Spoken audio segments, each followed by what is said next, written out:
Assalamualaikum warahmatullahi wabarakatuh. Alhamdulillah wa syukurillah. La haula wa la quwwata illa billah. Asyhadu an la ilaha illallah wahdahu la syarika lah wa asyhadu anna Muhammadan abduhu wa rasuluhu la nabiyya ba'dah.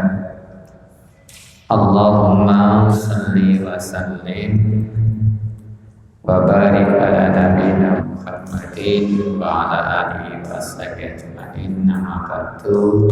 Jamaah salat Isya yang dirahmati Allah Subhanahu wa taala. Selalu kita bersyukur kepada Allah atas rahmat, limpah rahmat hidayah. Baik, melanjutkan kajian tafsir kita surat Asy-Syu'ara. Sekarang ayat 11 dan seterusnya. Qaum Fir'aun ala yattaqun, yaitu kaum Fir'aun. Jadi ayat itu sebelumnya adalah Nabi Musa dikirim oleh Allah untuk menyadarkan Fir'aun yang termasuk orang yang zalim di ayat 10 itu. Nah, karena kedzaliman Fir'aun ini, Allah memerintahkan Nabi Musa untuk menyadarkan karena sudah kebablasan. Kebablasannya bagaimana? Mengaku dirinya sebagai Tuhan dan rakyatnya disuruh menyembah Dia. Kemudian kaum Fir'aun, termasuk kaumnya Fir'aun itu ala yattaqun, bahwasanya mereka itu adalah mengapa mereka juga tidak bertakwa. Yattaqun itu artinya berasal dari kata ittaqa yattaqi, berasal dari kata tayaki, artinya itu takut, hati-hati, kemudian memelihara. Karena memelihara ini sehingga dalam ilmu fikih itu namanya imtitsalu awamirillah wajtinabu nawahihi, melaksanakan perintah Allah dan menjauhi larangannya. Lah, karena kehati-hatian ini maka ada istilah takut. Nah, kaumnya Fir'aun ini, mengapa mereka juga tidak bertakwa? Mengapa mereka juga tidak takut kepada Allah? Padahal Nabi Musa sudah memberikan pemahaman sifatnya kebaikan untuk menyembah. Tapi kaumnya ya begitu itu. Nah, Nabi Musa curhat namanya Allah. Curhat ini kenapa? Munajat, mengadu kepada Allah. Bagaimana?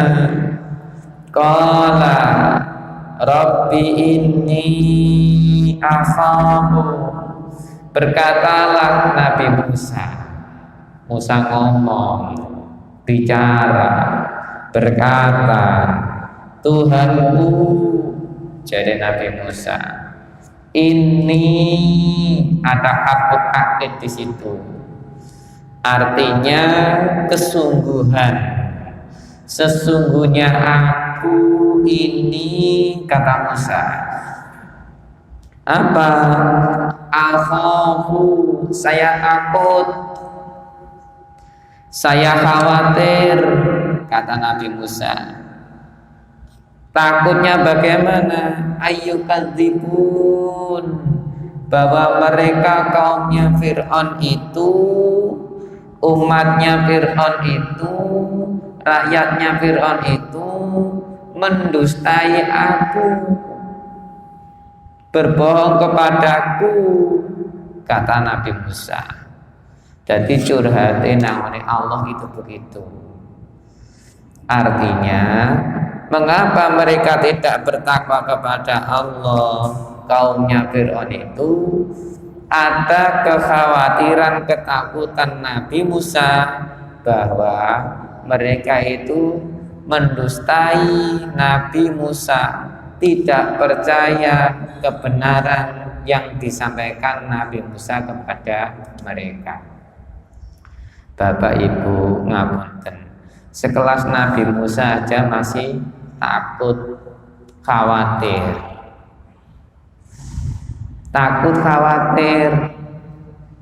apalagi kita ini. Tapi curhatnya Nabi Musa kepada Allah kekhawatirannya. Karena apa? Takutnya kaumnya Fir'aun ini, umatnya Fir'aun ini termasuk yang zalim tadi, tidak bertakwa, sehingga Nabi Musa yang ketika ngomong dikatakan bohong, dusta terus, begitu. Nah, ini Nabi Musa. Tapi kalau orang sekarang curhatnya bukan kepada Allah, kemana? Ke status, kemana? Ke Instagram, kemana? Pokoknya ngoten niku, ke WA, kemana-mana.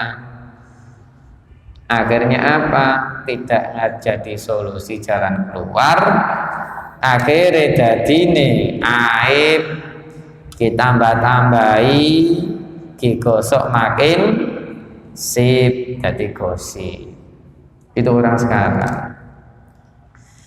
Jadi yang sudah IT teknologi begini ini, kadangkala orang itu nulisnya macam-macam, ya lewat Facebook, Instagram, macam-macam. Padahal curhatnya itu semestinya kepada Allah. Tapi mengapa mereka ini, orang sekarang ini adalah memakai status-status curhatnya kepada media-media sosial sekarang ini. Nah, ini Bapak Ibu sekalian.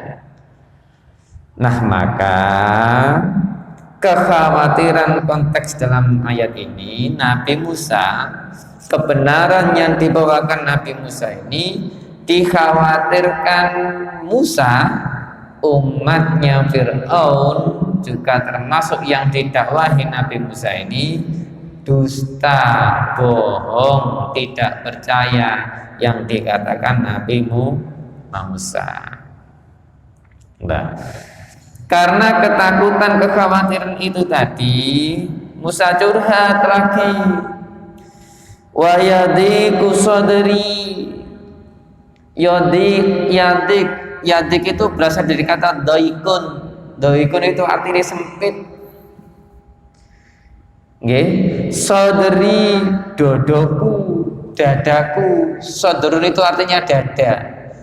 Tapi yang dimaksud sempit di situ bukan dadanya maksudnya, tetapi apa? Batinnya. Ya toh? Nabi Musa di dalam dadanya tadi itu menjadi sempit, alias ciut, alias nyaline napa Pak Bu? Nyaline ciut, jika wani mengkeret napa basa saiki? Mengkeret. Wis pesimis. Nah, basa kerene saiki napa? Pesimis. Karena pesimis ini sehingga Nabi Musa ngomong begitu, wayadiku sadri, aku tadi pesimis, tadi ciut, dodone itu tadi, hatinya menjadi ciut, nyalini ciut. Karena apa? Kekhawatiran Nabi Musa bahwa mereka mendustai terhadap kebenaran yang disampaikan Nabi Musa. Lho Pak Bu, sing jenenge Nabi Musa atine lho ciut. Makanya Bapak Ibu sekalian, Nabi Musa sampai curhat kayak begini ini butuh solusi dari Allah. Maka kita fahamkan adalah ada 25 Nabi dan Rasul yang kita percayai. Tapi di antara 25 Nabi dan Rasul itu ada 5 Nabi dan Rasul yang paling kuat dalam konteks diuji oleh Allah. Sabarnya, ketauhidannya di atas rata-rata daripada Nabi dan Rasul yang lain, yang disebut dengan ulul azmi. Dalam surat Al-Ahzab ayat 7 disebutkan, ya kan? Nanti di surat Asy-Syu'ara juga ayat insyaallah ayat 34 itu siapa yang disebut? Nabi Nuh,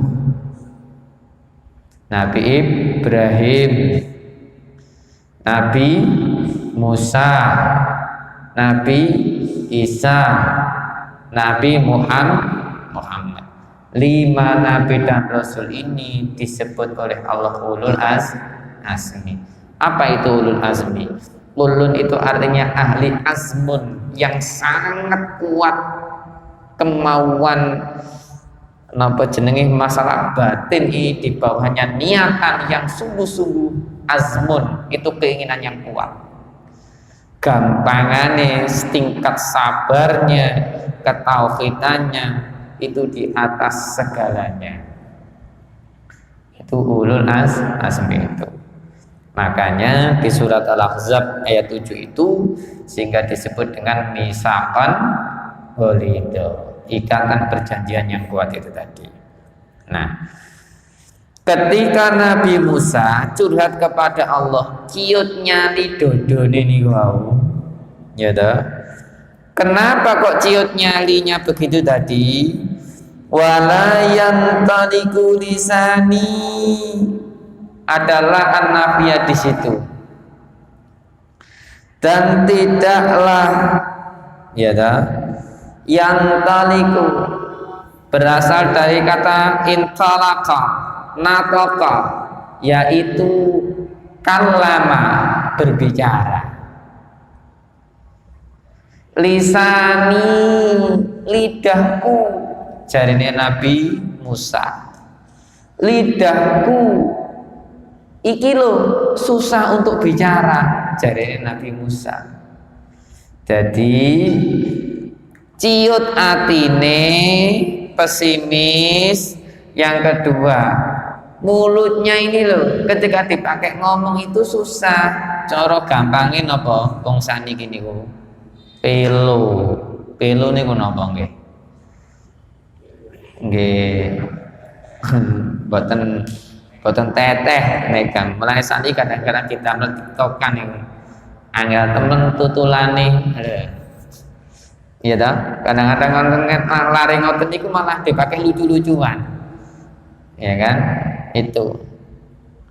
Nah, karena keterbatasan Nabi Musa ini, lisani bagaimana? Wala yang toliku, mulutku, lidahku ketika dipakai bicara itu lo nggak bisa jelas, susah untuk ngomong. Begitu Nabi Musa. Lah maka akhirnya kita lihat sejarah. Kenapa kok sampai begitu Nabi Musa? Jangan kalau tahu ceritanya itu sejak kecil itu mesti diceritani oleh guru ngaji. Nggih napa mboten? Nabi Musa cilike napa Pak Bu? Dipilih iki napa jenengku? Geni.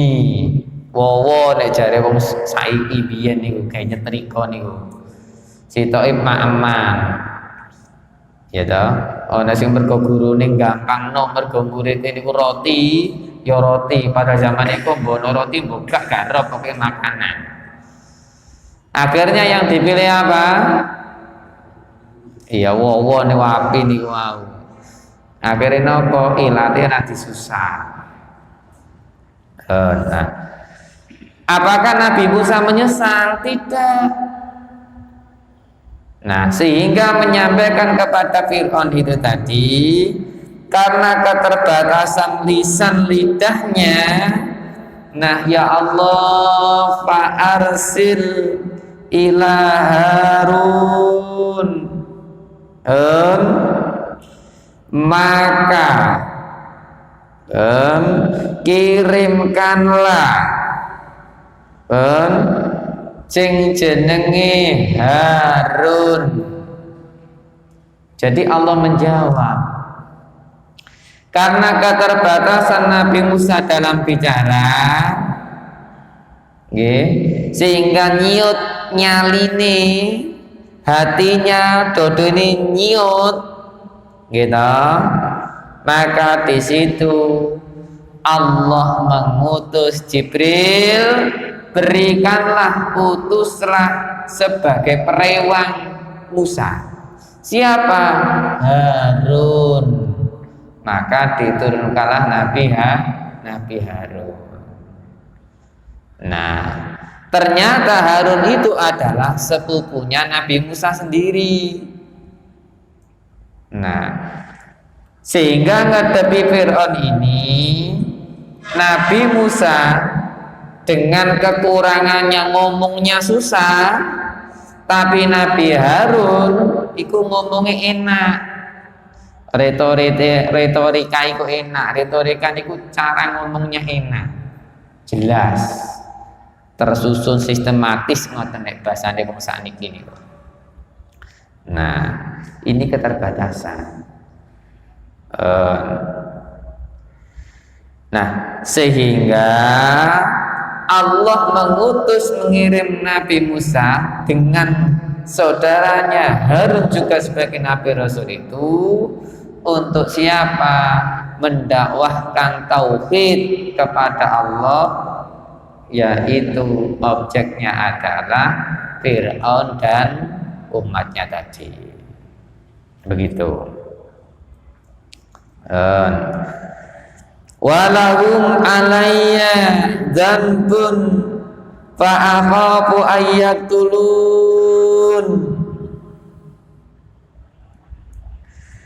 Walahum, dan terhadap mereka, jarene Nabi Musa, alayya, atas aku, dzambun, yaitu aku ki merasa berdosa kepada mereka. Jadi Nabi Musa iki curhat namanya Allah. Kenapa kok Nabi Musa begitu khawatir tadi mereka tidak percaya? Mergo krenteke atine Nabi Musa itu ono krentek sing sifate ku disimpen. Bagaimana? Ada zambun di situ. Ada dosa menurut Nabi Musa. Nah, maka ketika ada dosa di situ, fa'akhafu ayyaqtulun, maka aku takut mereka, kaumnya Fir'aun itu, umatnya Fir'aun itu, yang tulun, membunuh aku. Nah, sekarang apa dosanya Nabi Musa? Versi ini Nabi Musa. Jadi kalau jenengan lihat di ayat itu dijelaskan pula dalam surat Al-Qasas surat ke-28 ayat 15, gampangane ngeten. Musa itu pernah mengatakan berdosa dalam dirinya sendiri. Jadi di Mesir itu ketika itu, ya kan, golongan Nabi Musa kemudian itu mengadu seseorang. Yang satunya Bani Israel, akhirnya napa jenenge gelut berkelahi. Nah, Nabi Musa karena kepingin menengahi tadi, maka karepe Musa itu mukul sedikit. Lah kok dilala sing dipukul tadi, ya toh, dari Bani Israil tadi dipukul oleh Nabi Musa. Niatannya cuma mukul no, ternyata sampai meninggal.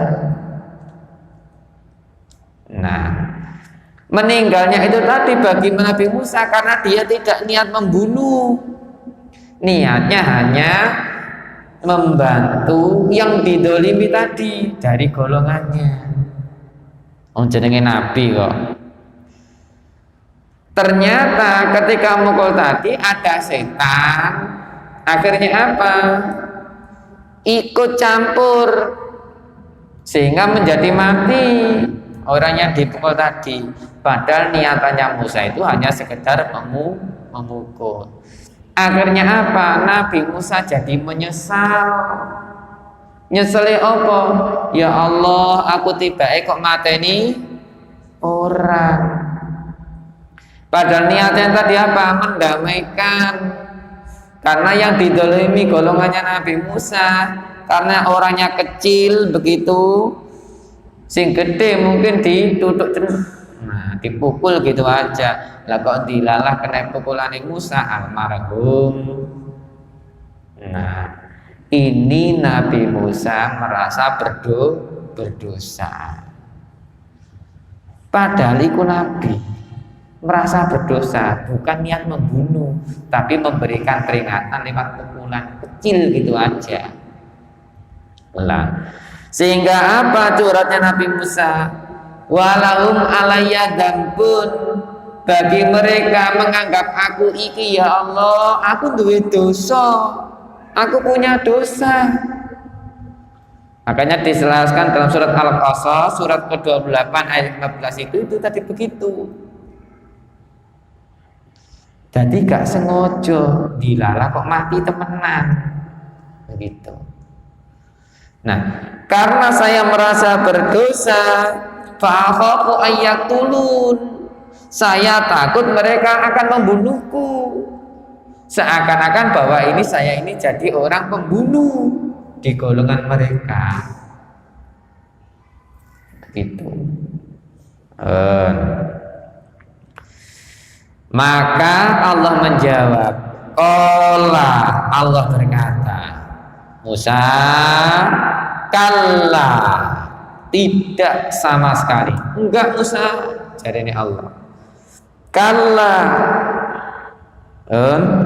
tidak sama sekali, enggak mungkin kamu begitu itu.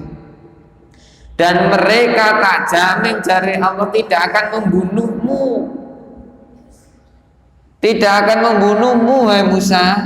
Kalla, sama sekali tidak. Kalla itu artinya begitu, sama sekali tidak.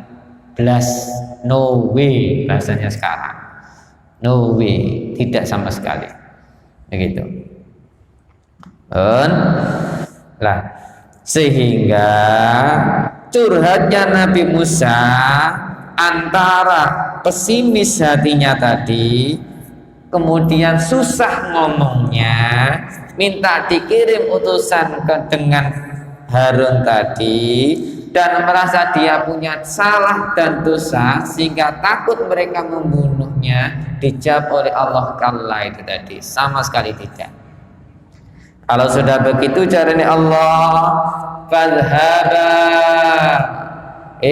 Musa dan Harun, caranya Allah. Di situ ada fi'lul amr, kata kerja perintah, idhaba.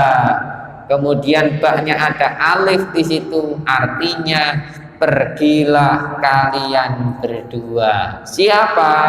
Nabi Musa dan Harun. Musa, Harun, jadane Allah, fadhaba, maka pergilah kalian berdua. Dengan membawa apa? Bi ayatina, dengan ayat-ayat kami, jarane Allah, dengan bukti-bukti kekuasaan kami, jarane Allah, dengan sifatnya pencerahan yang harus al-bayyinat, penjelasan disampaikan kepada mereka dari kami, jarane Allah. Jadi al-ayat di situ jamak taksir dari ayat, sering dikatakan tanda-tanda kekuasaan Allah. Bisa tanda-tanda, bisa konteks kekuasaan, bisa al-bayinat penjelasan, ya kan? Al-muhkamat yang sifatnya sudah jelas, itu al-ayat namanya.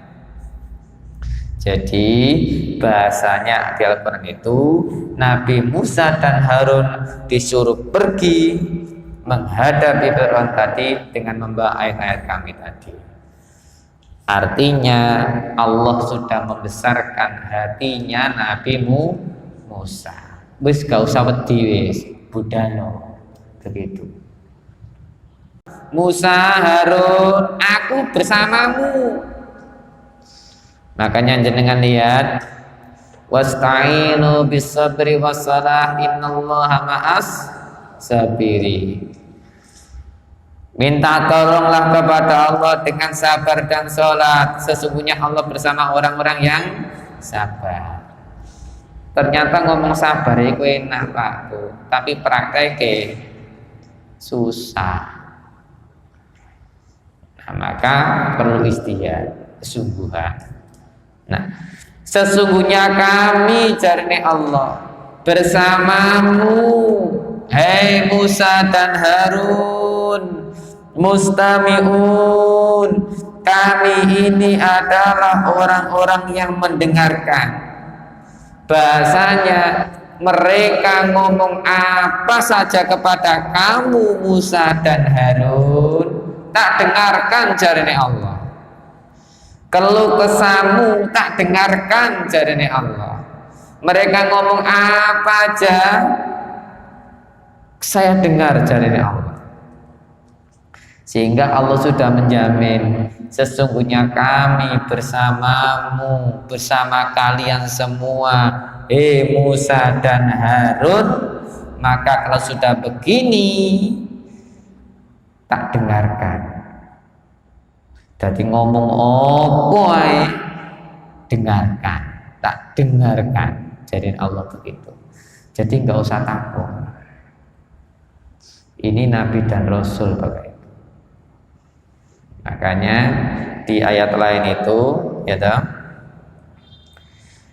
Fir'aun itu Bapak Ibu ngapunten sampai diabadikan jasadnya. Ya dengan lihat.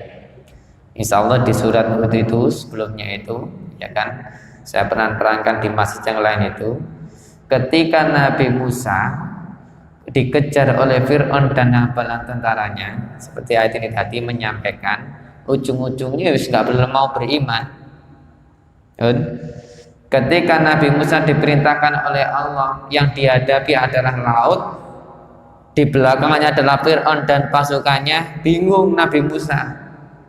Allah memerintahkan, Musa, yang kamu pegang apa? Tongkat, pukulkan itu. Dipukullah tongkatnya, kemudian membelah lautan itu tadi. Tatkala Nabi Musa dan orang yang beriman maju, maka Fir'aun dan para pasukan juga maju, ikut. Ketika Nabi Musa dan orang beriman sudah nyampe, pukullah lagi tongkatmu ke laut itu, dipukullah sehingga air laut nutup. Nah, tatkala di tengah, Fir'aun dan para tentaranya tenggelam. Di surat Hud itu, Bapak Ibu sekalian, ya toh, ternyata Fir'aun yang sangat angkuh, sombong sampai ngaku dirinya sebagai Tuhan, ternyata dia baru mengakui bahwa Allah itu ada. Jadi wong wis tenggelam Pak, kayak begitu, ternyata apa dayanya. Nah, logikanya, ini logika Bapak Ibu, ketika orang di laut hancur, dimakan apa? Ikan. Pertanyaannya, apakah Fir'aun tadi diterima oleh Allah? Allahu a'lam. Yang jelas Allah memerintahkan, hei makhlukku yang ada di laut, biarkan itu Fir'aun. Sehingga apa? Sampailah jasadnya sampai di tepi, kemudian ditemu orang dan sekarang diabadikan. Iki lho bukti manusia sing dolim, sing ngaku dirinya sebagai Tuhan. Jadi jenengan sing pun nate haji umroh gitu, pasti akan tahu jasadnya Fir'aun di sana. Artinya apa? Allah menunjukkan bagaimanakah orang yang ngaku dirinya sebagai Tuhan. Seandainya Allah mau menghabisi di laut itu, habis sudah. Tetapi jasadnya dibiarkan utuh, ditunjukkan. Yaitu di surat yang lain. Endingnya akhirnya begitu. Nah, pertanyaan kita tadi kan begitu. Apakah pengakuan Fir'aun kepada Allah diterima oleh Allah? Allahu a'lam. Allah Maha Tahu. Yang jelas simbol orang yang, mohon maaf, di atas syirik tadi. Syirik itu dosa paling gede, orang ngaku dirinya sebagai Tuhan. Begitu.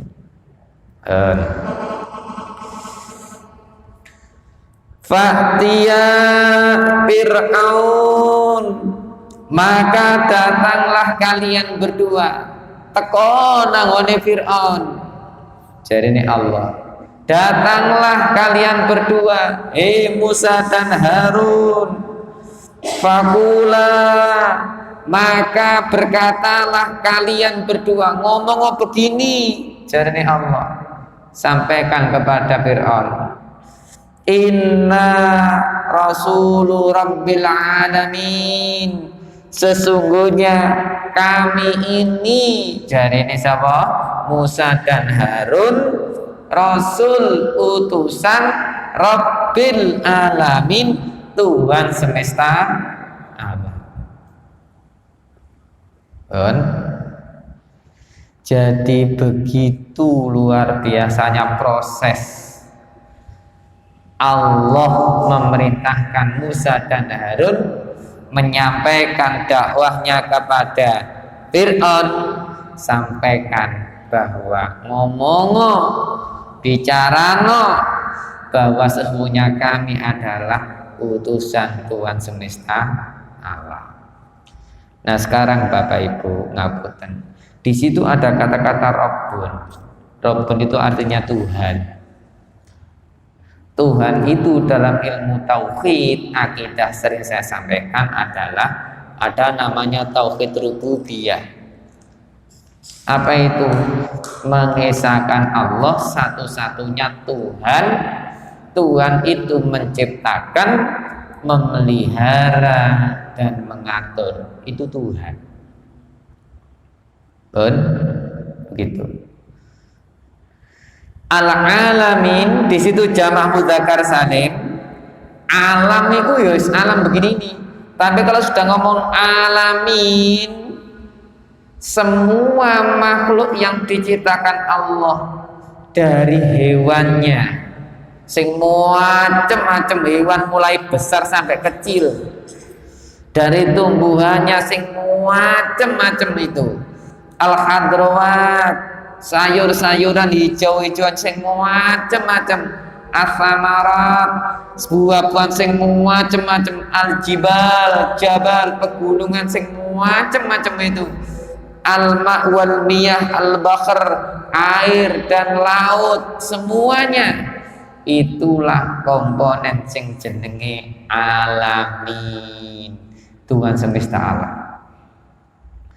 Makanya Bapak Ibu, Allah kalau sudah murka kepada hambanya, kemudian Allah kalau sudah mengusir hambanya sing dolim, kalau toh kamu tidak kuat dengan ujian Allah, kemudian melete sombong jarin Allah, silakan keluar dari bumiku jarin Allah dan cari Tuhan selain saya.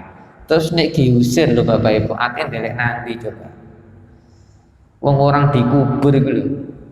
Wong wis mati, iku sik dikubur ya nang ndi? Bumine Allah. Ate mencolot nang laut ya lek Allah. Mulane kadang-kadang orang itu sombong itu opone siki sombong nang kabeh ku ya lek Allah. Inilah yang dikatakan Rabbul Alamin. Nah, Kenapa Allah pakai Rabbul Alam, Tuhan semesta alam, sebagai takkid? Biar apa? Fir'aun tidak dolim, ngaku dirinya sebagai Tuhan. Wong dhewe ku lho urip nang donya, nang alam iki. Selake Gusti Allah. Lah kok ngaku dirinya sebagai Tuhan itu tadi. Makanya Rabbul Alamin, sampaikan Musa Harun bahwa kamu adalah utusan dan kami cari Allah Tuhan semesta alam itu. An arsil ma'ana bani Israil. Di ayat 17 itu,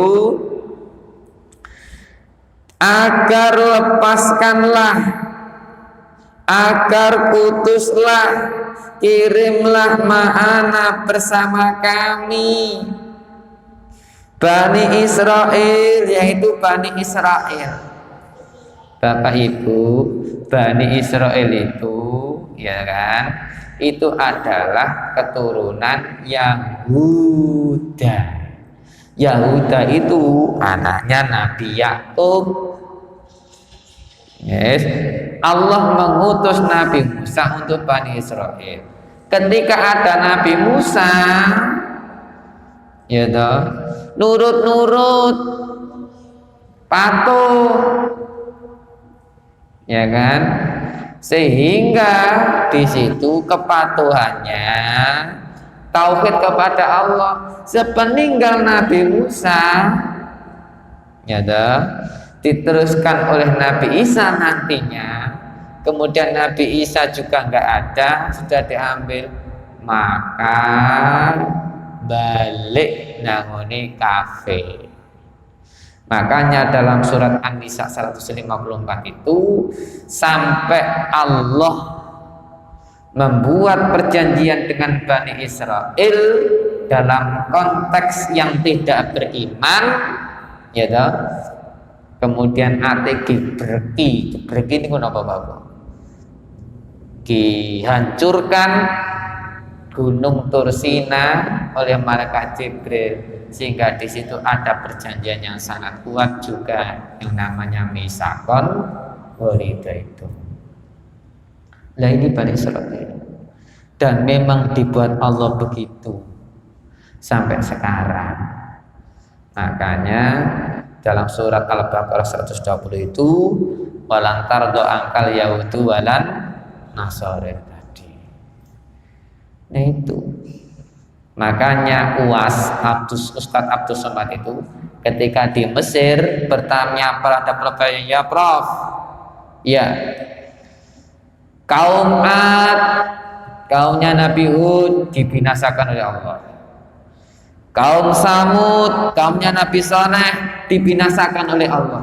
Dan kaum-kaum yang dolim, yang kafir ketika itu dibinasakan oleh Allah. Tapi kenapa Yahudi, Nasrani, dan Bani Israel itu kok dibiarkan oleh Allah, gak dibinasakan?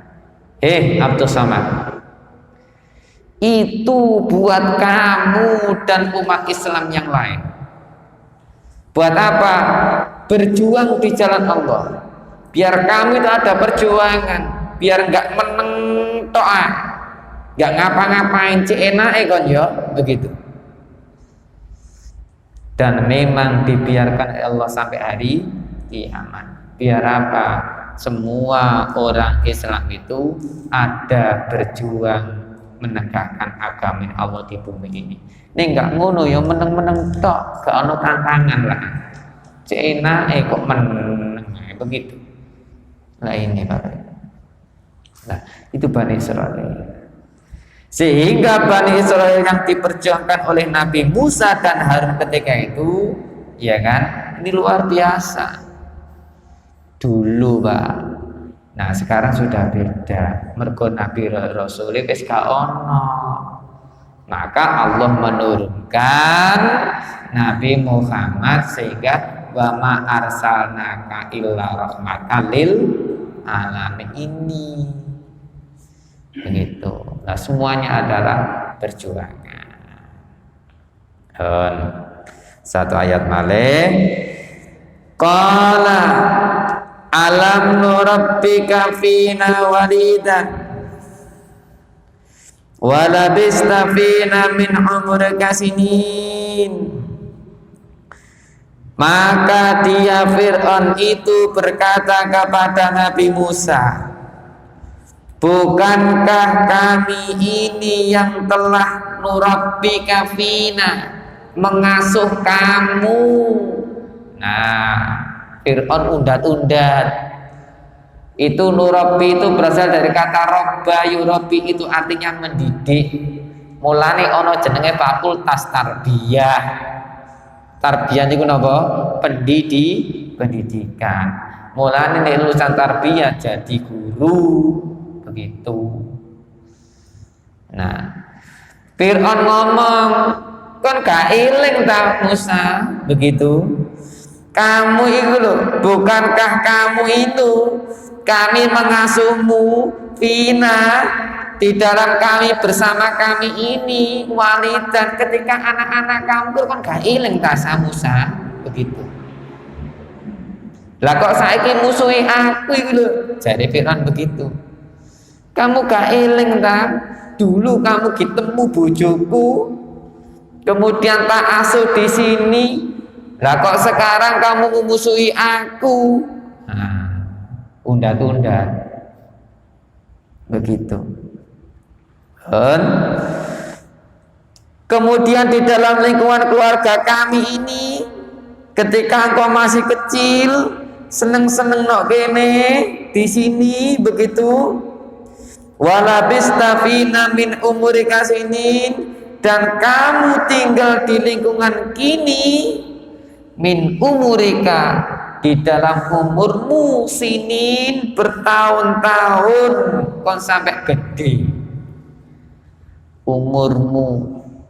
Ada yang menafsirkan 30 tahun bersama Fir'aun dan keluarganya. Undat-undat bahasanya. Lah, disinilah pertanyaannya, goyah apa enggak Musa digitukan? Nah, lah iya nek bahasane sekarang kan begitu. Cilik digedhekno tambah. Nah, begitu. Itu bahasa wong Jawa. Tetapi konteksnya beda. Fir'aun karena dolim, memang dibuat Allah begitu. Nabi Musa ditaruh di situ biar bisa mempelajari dan sebagainya, dan akhirnya menyadarkan, begitu. Nah, ini perjuangan Nabi Musa. Sehingga ya dah, di ayat 19 itu Bafa'alta fa'ladaka, dan kamu Musa telah melakukan fa'altaka, semua kesalahan allati fa'alta, yang telah kamu lakukan ketika membunuh orang Mesir. Bahasanya adalah diungkit-ungkit maneh di surat Al-Qasas surat ke-28 ayat 15 bahwa kamu eling to biyen membunuh wong Mesir. Diundat-undat maneh. Padahal Nabi Musa tadi merasa bersalah bahwa tidak sengaja. Begitu. Wa anta minal kafirin, dan kamu membunuh Musa ikut termasuk orang-orang kafir. Nah, kira-kira digitukan Bapak Bu, goyah apa enggak Nabi Musa? Nah, makanya dia selalu berdoa kepada Allah. Mudah-mudahan barokah manfaat. Amin ya rabbal alamin. Subhanakallahumma bihamdika asyhadu an la ilaha illa anta astaghfiruka wa atubu ilaik. Walhamdulillahirabbil alamin. Assalamualaikum warahmatullahi wabarakatuh.